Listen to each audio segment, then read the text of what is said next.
Agora nós vamos finalizar o capítulo 16 falando sobre o conceito de ácido e base de Lewis.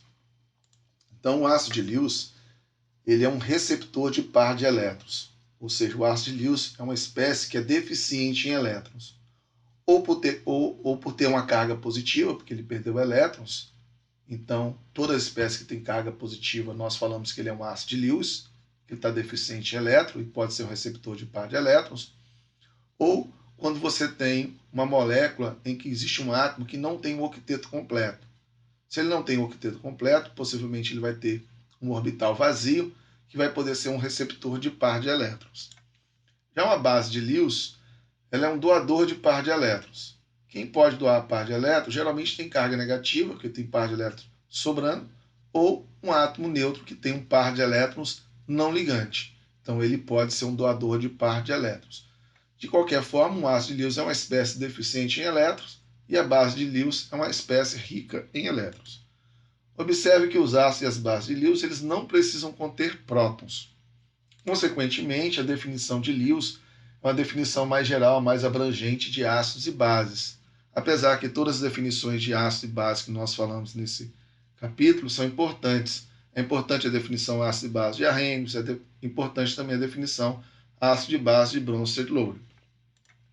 Os ácidos de Lewis, geralmente, eles têm um octeto incompleto, como, por exemplo, o BF3. O boro aqui, que é o elemento central dessa molécula, ele tem aqui apenas 3 ligações ocorrendo com ele, então ele não tem um octeto completo, portanto tem um orbital vazio, e aí, então ele pode ser considerado um ácido de Lewis.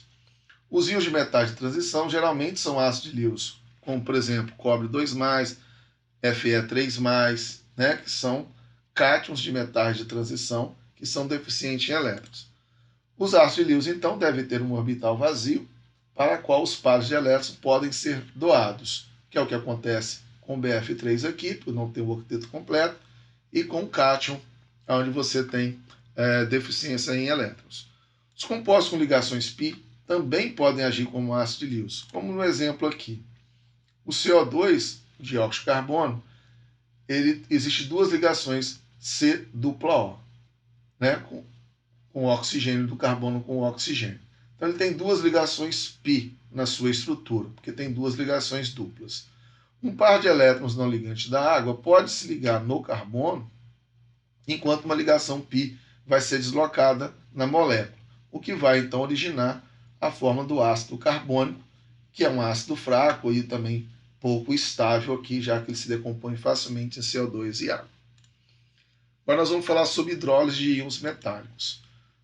Os íons metálicos eles são carregados positivamente e eles podem então atrair moléculas de água, já que na molécula de água o oxigênio tem 2 pares de elétrons não ligantes. Então esses pares de elétrons livres no oxigênio podem ser atraídos pela carga positiva dos íons metálicos.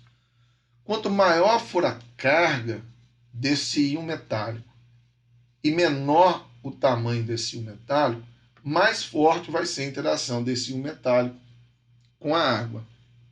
Então, os íons metálicos hidratados, eles agem como se fossem ácidos. Então, por exemplo, esse ferro 3+ hexaidratado, ele pode perder H+ em solução, formando aqui esse complexo de hidróxido, pentahidratado e ferro 3 aqui, cujo Ka é 2 vezes 10 a menos 3, certo? E essa figura nos mostra o que foi falado anteriormente. Se eu tenho um átomo maior comparado com o menor ele vai ser atraído mais fortemente pelo oxigênio da água, fazendo a interação mais forte, então fazendo então com que o meio fique mais ácido. Se eu comparo as cargas também, aquele que tem uma carga maior também vai causar uma interação mais forte com a água, fazendo que o meio fique mais ácido. Então aqui você compara esses 2 casos, entre esses 2 cátions, esse é maior, por ser maior vai ter menor interação com a água, e além disso ele tem uma carga menor. Por ter uma carga menor, também vai ter uma interação mais fraca com a água.